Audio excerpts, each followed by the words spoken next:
We have a real man now. My wife and stepdaughter laughed over the dinner I'd spent 4 hours making. They were talking about her lover. I just nodded and cleared the plates. 3 days later, they came home to an empty house, and $127,000 vanished from the college fund I'd built for 18 years. But who I gave it to? That's what made them call me 46 times that first night. They never stopped calling. I never answered. My name is Kenneth Wade. I'm 46 years old, manufacturing supervisor at Apex Industrial in Fort Wayne, Indiana. I've been married to Brenda for 18 years and raised her daughter Brittany since she was 2. Her real father, Raymond Cruz, disappeared into a bottle before she could walk. I became dad. I knew about Lance Hartman for 7 months. Corporate sales manager. Too much hair gel. Drove a leased BMW. I'd seen the texts, the hotel charges, the way Brenda started coming home smelling like cologne that wasn't mine. But I didn't confront her. I just started preparing. That Tuesday, I set 3 plates in our dining room. Made pot roast with red wine reduction, garlic mashed potatoes, roasted Brussels sprouts. The works. Brenda walked in with her yoga mat, barely glancing at the food. Brittany came down on her phone, 20 years old and in her junior year at Indiana State. I've been saving for her college since she was 12. Had $127,000 in that fund. We sat. I served the plates. Then Brenda started. Lance closed another major contract today, she said, cutting into her pot roast. 6 figures. I nodded, chewing slowly. He's taking the team to that new steakhouse Friday, she continued. The one with the private wine cellar. Brittany looked up from her phone, grinning. That place is amazing. Lance took us there last month, remember, Mom? Us. They weren't even hiding it anymore. Lance says I should apply for an internship at his company, Brittany added. He put in a good word. I set down my fork. You already have an internship lined up. She shrugged. That's just filing papers, Dad. Lance's company does real work. Brenda leaned back with her wine glass. Lance really knows how to treat people right. Takes initiative. Doesn't just clock in and clock out. Some of us have real jobs, I said evenly. She laughed. Sharp. Kenneth, you stand on a factory floor telling people to push buttons. Lance builds things. Brittany snickered. Brenda leaned forward, eyes bright with wine. We have a real man now. Brittany burst out laughing. Full-throated, head-back laughter. I didn't flip the table. Didn't raise my voice. I just nodded. Good to know. I stood up, picked up their plates, and walked them to the kitchen. Scraped the pot, roast into the garbage disposal. Behind me, they were still giggling. I dried my hands on the dish towel, looked out at the yard I'd built, the deck I'd stained every summer. That was the moment I stopped pretending I didn't know everything. I walked upstairs and opened the closet in the guest room, pulled out the folder I'd been building for 7 months. Bank statements, legal documents, account transfers. Tomorrow, everything would change. But tonight, I let them laugh. I woke up at 4:30 a.m. Wednesday morning. Old habit from 20 years of early shifts. Brenda was still asleep, turned away from me like she'd been doing for months. I got dressed in the dark, grabbed my thermos, and headed to the kitchen. The house was quiet. I made coffee and sat at the table where they'd laughed at me 12 hours ago. Pulled out my phone and opened the Notes app. I'd been keeping a detailed list. Every step planned out, like a production schedule. First call went to Dave Mitchell, my old Army buddy, who ran a small moving company out of Elkhart. He answered on the second ring. Kenny, it's 4:45 in the morning, Dave said, voice rough with sleep. Need a truck Saturday morning, I said. Early. 6 a.m. He was quiet for a second. This about Brenda? Yeah. I'll be there, he said. No questions asked. That's what 20 years of friendship gets you. Second call went to my attorney, Patricia Vance. Left her a voicemail asking her to prepare the final documents. She'd been handling everything quietly for 3 months. Post-nuptial agreement from 2008 that Brenda signed without reading. Clause 14 gave me full authority over any premarital assets. The house. My retirement. The education fund I'd started before we even met. At work that day, I moved through my shift on autopilot. My team knew something was off. Jimmy Kowalski, one of my floor leads, pulled me aside during lunch. Boss, you good? Jimmy asked. You've been quiet all week. I looked at him. Jimmy had 3 daughters. Worked doubles to pay for their Catholic school. How old are your girls now? I asked. 15, 13, and 9, he said, showing me his phone wallpaper. 3 smiling kids. They appreciate what you do for them. Jimmy nodded. Every day. Why? I shook my head, just wondering. That afternoon, I logged into the bank portal from my office computer. The education account sat there. $127,344.87. 18 years of overtime, holiday shifts, skipped vacations. Every dollar earned in grease and sweat. I'd opened it when Brittany was 2 years old. Told the account manager I was building something for a girl who didn't share my blood, but had all my heart. I pulled up the transfer form, typed in the recipient information I'd gotten 3 weeks ago from a man I'd never met face to face. Raymond Cruz, Brittany's biological father. Raymond had gotten sober 8 years ago. Worked as a veterans counselor now in Santa Fe. Had another daughter, Isabella, 18 years old. Full scholarship to University of New Mexico, studying political science. Honor roll every semester. I'd found Raymond through Facebook 6 months ago. Sent him a message. We talked on the phone twice. He didn't ask for money. Didn't ask for anything. Just wanted to know if Brittany was okay. She's lost, I told him. And I can't help her anymore. He'd understood. Told me about Isabella. About how he'd rebuild his life one day at a time. About how his daughter reminded him why he got sober. She's everything I'm not, Raymond had said. Everything I should have been. That's when I knew. I didn't hit the transfer button yet. Not until Saturday. But everything was ready. At 6:15 p.m., I got home. Brenda's car was gone. Probably at the gym. Or with Lance. Didn't matter anymore. I went to the garage and started pulling down boxes. Old tools. My grandfather's woodworking set. Framed certificates from work. The Bronze Star for my time in the service. Everything that was mine. Brittany came home around 7. Bags from the mall in both hands. You're organizing? She asked, barely glancing at me. Spring cleaning, I said. She shrugged and went upstairs. I heard her door close. Heard her FaceTime notification go off. Probably Lance, probably Brenda, probably both. Saturday morning came cold and gray.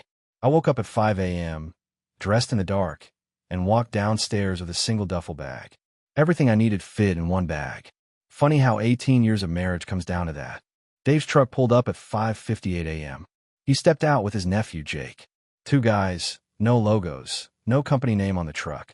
Just quiet professionals. Kenny, Dave said, shaking my hand. We doing this? Every last thing that's mine, I said. We work fast. My toolbox from the garage. The workbench I'd built. My grandfather's antique drill press. Framed certificates from the wall. My fishing gear. The gun safe. Books. Clothes. Everything I brought into this marriage or earned with my own hands. Dave pointed at the wedding album on the shelf. That. Leave it, I said. Let them remember what fake looks like. By 7:30 a.m., we were done. The living room looked like someone had surgically removed half the furniture. My recliner gone. The bookshelf I'd built gone. The coffee table I'd refinished gone. But Brenda's decorative pillows and her yoga mat and her wine rack all stayed. I walked upstairs one last time. Went to the bedroom. Opened my closet. Took 3 things. My father's watch. The Bronze Star for my deployment. The small wooden box Brittany made me in 4th grade. She'd carved World's Best Dad into the lid. I held that box for a long minute. Then I put it in my jacket pocket. Back downstairs, I did one final sweep. Checked the kitchen, living room, dining room. Then I went to my home office and sat at the computer. Logged into the bank. Pulled up the education fund. $127,344.87. I typed in the recipient information. Raymond Cruz. Account routing number I'd memorized. Beneficiary. Isabella Cruz Education Trust. My finger hovered over the confirm button. Thought about all those nights working doubles. All those birthdays I missed. All those times Brittany called me dad like she meant it. Then I thought about Tuesday night. We have a real man now. I clicked confirm. Transaction processed. Funds transferred. $127,344.87 to Isabella Cruz. A girl I'd never met. A girl who wrote thank you notes and earned scholarships, and never once asked her father for money she didn't earn. I logged out. Opened the utilities portal. Scheduled shutoffs. Gas, electric, water. Effective 5 p.m. today. Canceled the Netflix account. Spotify. Amazon Prime. Every subscription tied to my credit card. Then I opened my email and drafted one message. To Brenda Wade. Subject, gone. Body, when you get home, don't panic. I'm fine. Just not yours anymore. Attached to the email, a PDF of our postnuptial agreement, highlighted sections showing everything I was legally entitled to take, and a copy of the education fund transfer receipt. I scheduled the email to send at 6 p.m. By 8:15 a.m., I was sitting in Dave's truck, watching my house disappear in the side mirror. Where to? Dave asked. Your cabin in Michigan, I said. The one on the lake. Dave nodded. It's yours as long as you need it. We drove north in silence. I didn't look back. At 6 p.m., Brenda would get that email. At 6:30 p.m., they'd walk into an empty house. At 6:31 p.m., they'd start calling. But I'd already thrown my phone in a gas station trash can outside South Bend. I wasn't hiding. I was just done being found by people who never valued finding me in the first place. Brenda pushed the front door open at 6:47 p.m., arms loaded with shopping bags from that boutique downtown. Brittany followed, scrolling through her phone, laughing at something Lance had texted. God, my feet are killing me, Brenda said, stepping inside. Then she stopped. The living room was wrong. Empty spaces where furniture used to be. No coffee table. No bookshelf. Her heel clicked against bare hardwood, where Kenneth's recliner had sat for 12 years. What the hell? Brenda dropped her bags. Brittany looked up from her phone. Blinked. Did we get robbed? Robbers don't take recliners and leave the TV, Brenda said, her voice sharp. She walked through the house, Brittany trailing behind. The dining room. Chairs missing. Kenneth's office. Completely empty. Just a desk with disconnected cables. The garage. His tools gone, his workbench gone. Empty hooks where his fishing rods used to hang. Upstairs, Brenda threw open the bedroom closet. Her side, untouched. His side, bare hangers. Mom, Brittany said from the hallway. Her voice had changed. Smaller. His stuff is gone. All of it. Brenda pulled out her phone. Tried calling Kenneth. Straight to voicemail. Called again. Voicemail. Again. Voicemail. That son of a... She stopped herself. Looked at Brittany. Check your email. Check everything. Brittany opened her laptop on her bed. Mom, I've got an email. From Dad. Sent at 6. Brenda rushed over. Read over Brittany's shoulder. When you get home, don't panic. I'm fine. Just not yours anymore. Attached, 2 PDFs. Brenda opened the first one. Legal document. Postnuptial agreement from 2008. Clauses highlighted in yellow. Her signature at the bottom. What is this? Brittany asked. Brenda's hands were shaking. I signed this when we refinanced the house. He said it was standard paperwork. What does it mean?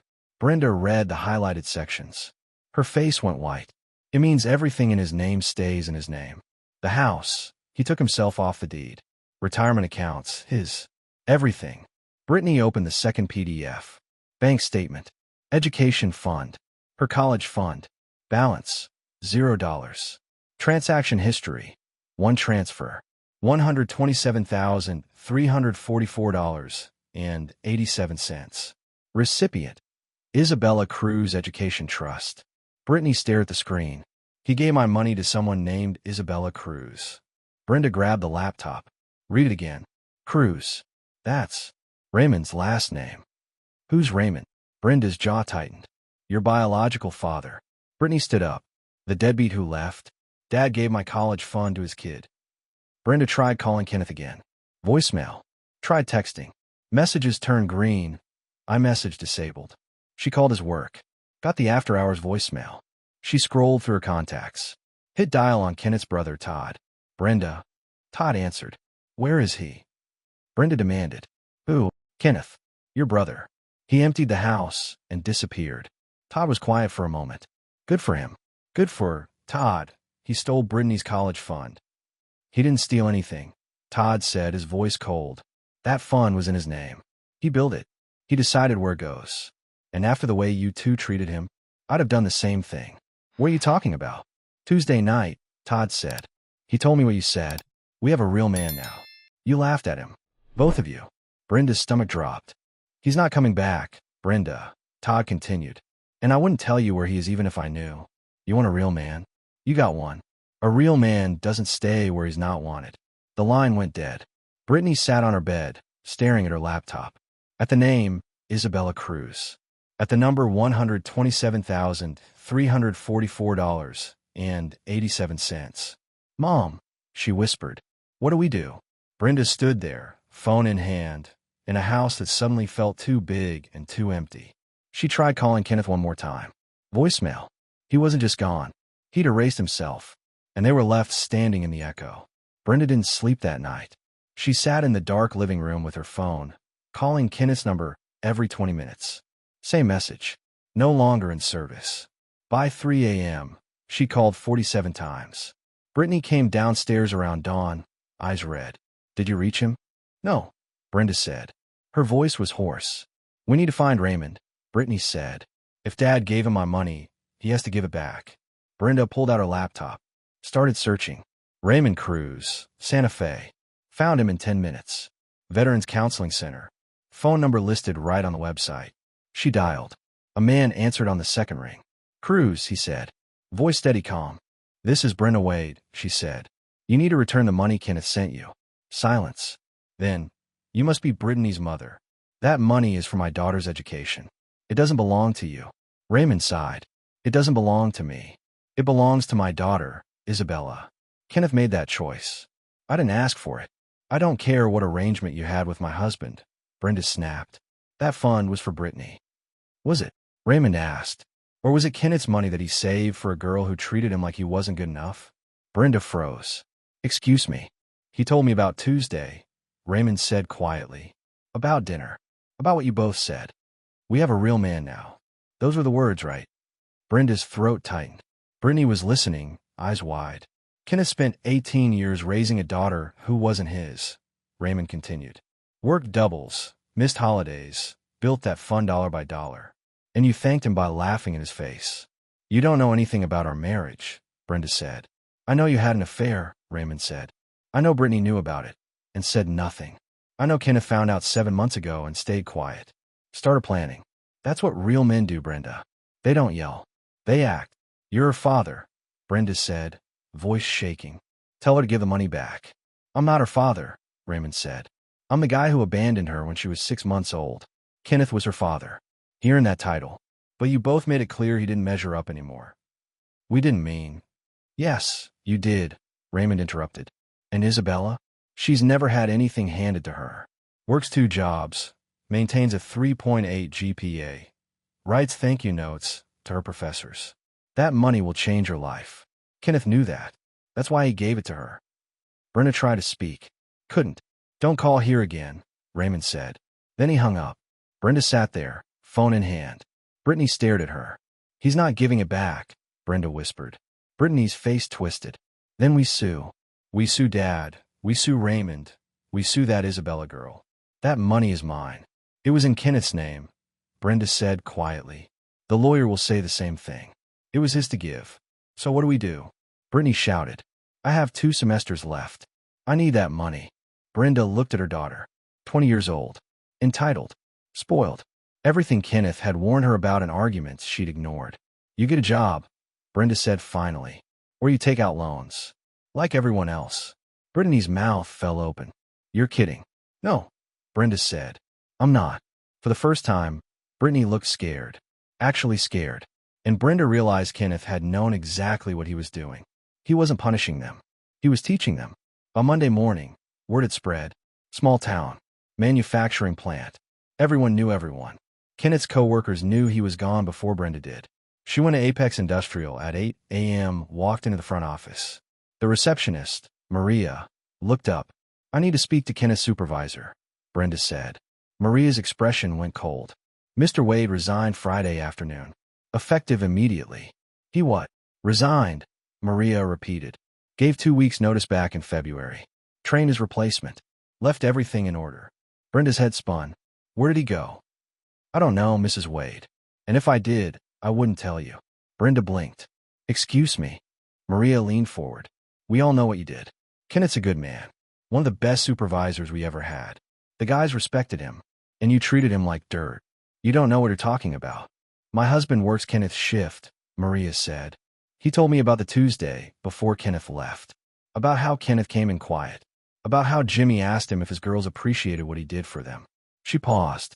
Kenneth just shook his head. Didn't say a word. But Jimmy knew. Brenda turned and walked out. That afternoon, she drove to Lance's office building. Corporate sales. Glass and steel. She hadn't been there in 3 weeks. Hadn't needed to sneak around anymore since Kenneth left. Lance's secretary looked up when she entered. Mrs. Wade, I need to see Lance. He's in a meeting. I'll wait. 20 minutes later, Lance emerged. Saw Brenda. His smile faltered. Brenda, hey, he said. What are you doing here? We need to talk. They went to his office. He closed the door.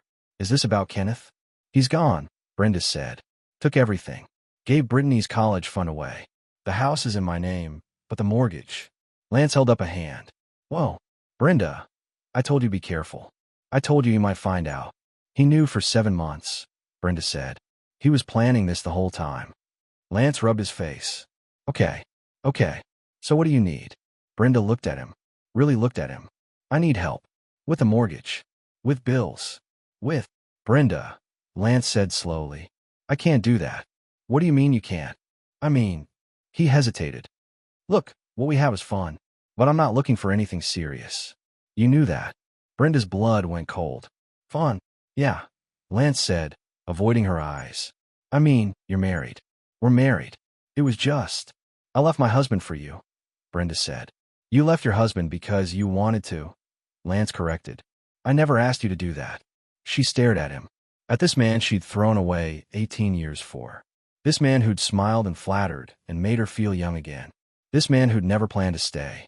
Get out, Lance said quietly. Please. Brenda stood. Walked to the door. Turned back. You're just like Kenneth said. All promises and steak dinners. Nothing real. Lance shrugged. At least I was honest about it. She left. Drove home in silence. Pulled into the driveway of a house she couldn't afford. A house without power. A house that echoed with everything she'd lost. Brittany was inside, on her laptop, crying. What now? Brenda asked. I checked my student account, Brittany said. Tuition's due in 2 weeks. $18,000. Financial aid won't cover it without the fund as collateral. They're saying I might have to take a semester off. Brenda sat down. For the first time in 20 years, she had nothing to say. Kenneth wasn't coming back. Lance was gone. The money was gone. The life she'd built on someone else's back had collapsed. And the worst part, she'd done it to herself. 3 weeks after Kenneth disappeared, Brenda sat at her kitchen table with a stack of overdue bills. Power reconnected, but barely. Water back on. Mortgage 1 month behind. She'd sold her jewelry, her designer purses, even the china set her mother gave her. Brittany was upstairs, supposedly job hunting. But Brenda knew better. She'd been watching her daughter differently these past weeks. Seeing things she'd ignored for years. That afternoon, an envelope arrived. No return address. Just Brenda's name in unfamiliar handwriting. Inside, a single sheet of paper. Printed document. Medical records. From 2006. Brenda's hand shook as she read it. Patient, Brenda Wade. Procedure, hysterectomy. Reason, uterine fibroids, severe bleeding.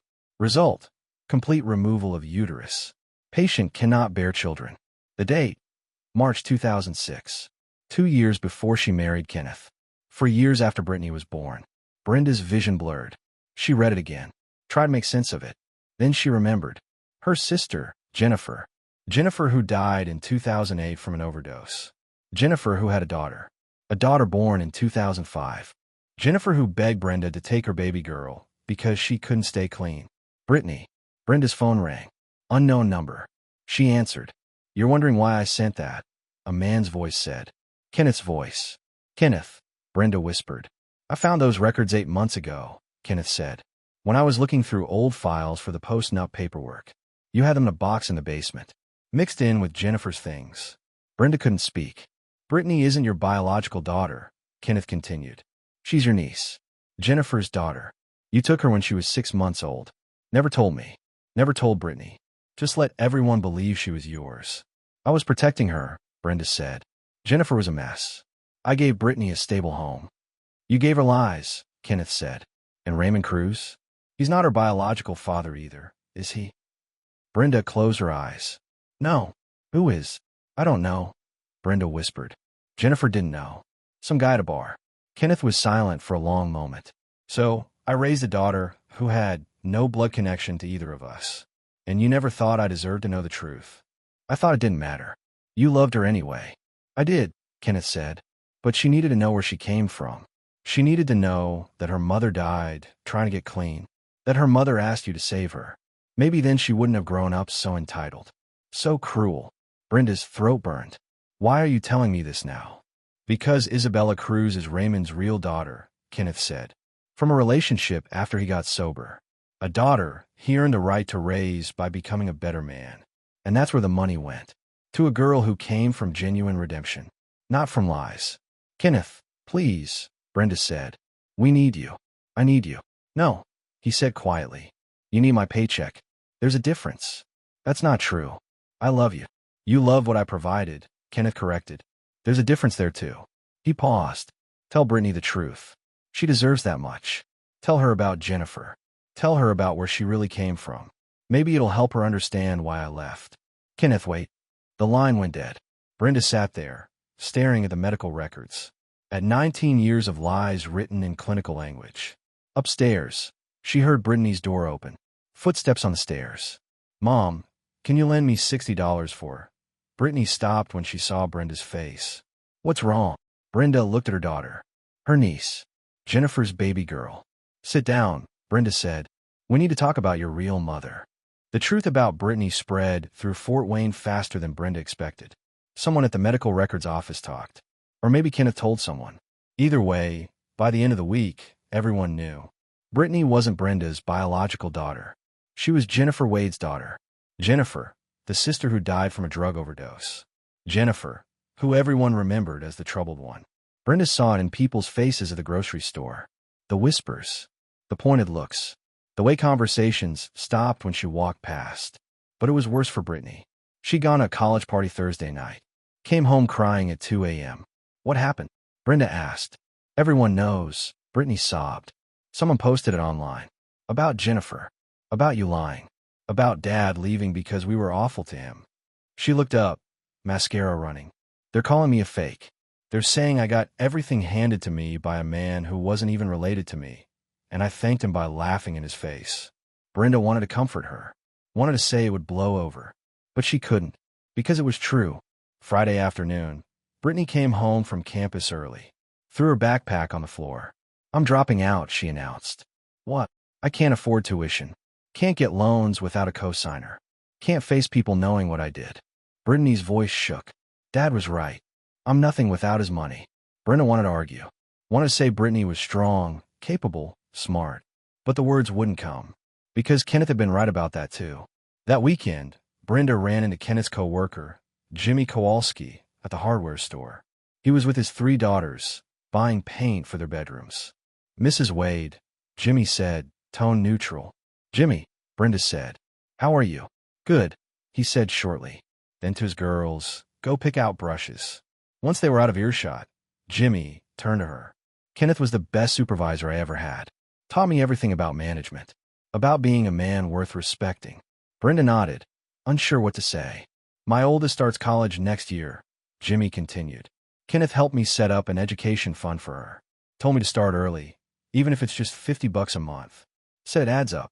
Brenda felt her throat tighten. He told me something else too, Jimmy said. He said the biggest mistake a man can make is giving people things they don't appreciate. That love without respect is just servitude. Jimmy looked at her directly. You made him a servant in his own home, and you wonder why he left. I didn't mean to. Yes, you did, Jimmy said. You meant every bit of it. You just didn't think he'd ever do anything about it. He walked away, joined his daughters, left Brenda standing alone in the aisle. That night, Brenda checked her social media. A mistake. People from high school, from town, from Kenneth's work, everyone was talking. One post from Maria, the receptionist at Apex. Some women don't know what they have until it walks out the door. Kenneth Wade deserved better. Hope he found it. 47 likes. 23 comments. All agreeing. Another post from someone Brenda didn't even know. That guy worked 60-hour weeks for 18 years to raise a kid that wasn't his, and his wife laughed when her boyfriend called him less than a man. If that's not a real man, I don't know what is. 92 likes. Brenda closed her laptop, looked around her dark house, at the empty spaces where Kenneth's furniture used to be. At the bills she couldn't pay. At the daughter upstairs who just quit college. She'd wanted a real man. She'd said so at dinner that night. The cruelest part? She'd had one all along. She just hadn't known it until he proved it by walking away. 2 months after Kenneth left, Brenda received a letter. Handwritten. Postmarked from Santa Fe, New Mexico. She opened it carefully. Inside, a single page. Kenneth's handwriting. Brenda, there's someone you should meet. If you want to understand why I did what I did, come to the address below. Saturday, 2 p.m. Come alone. K. An address in Santa Fe. A coffee shop called Aurelier Cafe. Brenda stared at the letter for 3 days. Finally, Friday night, she made a decision. Booked a flight. Left early Saturday morning. The cafe was small, brick walls, local art hanging everywhere. She walked in at 1:55 p.m., saw Kenneth immediately. Sitting in the back corner. He looked different. Leaner. Calmer. Like weight had lifted off him. Next to him sat a young woman. 18, maybe 19. Dark hair pulled back. Simple clothes. A backpack with University of New Mexico patches on it. Kenneth stood when Brenda approached. Brenda, this is Isabella Cruz. The girl stood too. Offered her hand. Mrs. Wade. Brenda shook it. Sat down. Looked between them. Why am I here? Because you need to see what your money became, Kenneth said. Isabella pulled a folder from her backpack. Opened it. I'm a sophomore at UNM. Political science major. I want to be a civil rights attorney. She showed Brenda a transcript. All A's. 1B+. I worked 20 hours a week at the campus library. Before Mr. Wade's gift, I was working 40 and barely keeping up. Brenda looked at the grades. At the dean's list certificate. At the scholarship letters. I didn't ask for the money. Isabella continued. My dad called me 2 months ago. Told me what happened. Told me about you and Brittany. About what you said to Mr. Wade. She paused. I wanted to refuse it. Felt wrong taking something that wasn't meant for me. But I asked her not to, Kenneth said. Because this money represents something. It represents 18 years of work. Of sacrifice. And I wanted to go to someone who understood what sacrifice means. Isabella pulled out another paper. A handwritten letter. This is what I sent Mr. Wade after I found out. Brenda took it. Read it. Mr. Wade, I don't know how to thank you for what you've done. My whole life, I watched my dad fight to be better. To stay sober. To be worthy of a second chance. He taught me that nothing worth having comes easy. That respect is earned. Your gift means I can focus on becoming the attorney my community needs. I won't waste it. I promise. Isabella. Brenda's hand shook. She sent me updates every month, Kenneth said. Her grades. Her volunteer work. She's tutoring kids at the Boys and Girls Club. She's interning at a legal aid office. She's everything I hoped Brittany would be. Brenda looked at Isabella. At this girl who'd worked for everything. Who appreciated everything. Who'd never had anything handed to her. I'm sorry, Brenda whispered. I'm sorry for what we did. For what we said. Kenneth nodded. I know you are. But sorry doesn't change anything. It just means you finally understand what you lost. Isabella stood. I should go. I have a study group at 3. She looked at Brenda. Mrs. Wade, I hope Brittany figures things out. I really do. Nobody deserves to lose everything. She paused.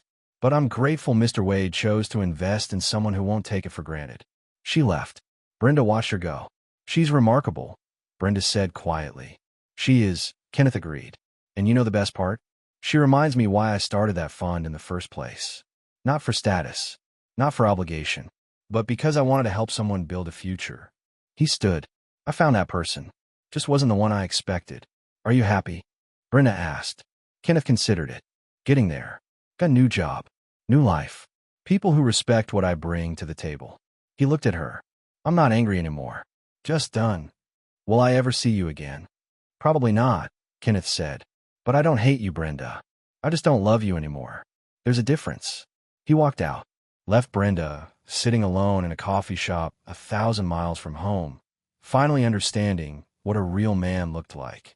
He looked like someone who walked away with his dignity intact. 8 months later, Brenda sold the house. Couldn't afford it. Moved into a 2-bedroom apartment on the east side of Fort Wayne. Got a job as a receptionist at a dental office. 40 hours a week. $15 an hour. Barely enough. Brittany never went back to college. Worked at a retail store in Indianapolis. They talk once a week. Surface conversations. Neither mentioned Kenneth unless they had to. Lance had moved to Chicago, blocked Brenda on everything. She'd heard through mutual friends he was engaged. To someone younger. Someone without baggage. One Saturday in November, Brenda got a message on Facebook. From Raymond Cruz. Thought you should see this. Attached, a photo. Kenneth and Raymond, standing together at some outdoor event. Both smiling. In the background, Isabella in a cap and gown, holding a certificate. The caption, Isabella graduated summa cum laude. Full scholarship to Georgetown Law. Couldn't be prouder. Thanks to Kenneth Wade for making this possible. 300 likes. 70 comments. All congratulatory. Brenda stared at the photo. At Kenneth's face. He looked genuinely happy. Proud. Like a father watching his daughter succeed. She thought about Brittany. Working retail. Living paycheck to paycheck. Still blaming everyone but herself. Brenda closed her laptop. Looked around her small apartment. At the life she'd built from the ruins of her mistakes. She wanted a real man. Had thrown away 18 years because she thought she'd found one in Lance. A man with a nice car and smooth words and empty promises. Kenneth had been a real man all along. He'd just proven it in a way she never expected. Not by fighting. Not by yelling. Not by begging her to stay. But by walking away. By giving his love and his money to someone who'd earned it. By building a new life that didn't include people who'd made him feel small. That was strength. That was dignity. That was everything she'd been too blind to see. Brenda picked up her phone. Typed out a message to Kenneth's old number. Knew it wouldn't go through. Sent it anyway. I finally understand. You were enough. You were always enough. I just couldn't see it until you were gone. I hope you're happy. You deserve to be. Message failed to deliver. She set down her phone. Went to her window. Looked out at the parking lot. At her 10-year-old sedan. At the ordinary life she now lived. Kenneth was in New Mexico. Building pipelines or managing teams or whatever he did now. Living with people who valued him. Watching Isabella succeed. Creating a family built on respect instead of obligation. And Brenda was here. Alone. Working for minimum wage. Living with the consequences of treating a good man like he was disposable. She learned something, though. Learned it too late, but learned it nonetheless. Real men don't need to announce themselves. Don't need to perform, or prove, or compete. They just show up. Do the work. Love without conditions. Until you give them a reason to stop. Kenneth Wade had been a real man for 18 years. Brenda just hadn't recognized him until he stopped being hers.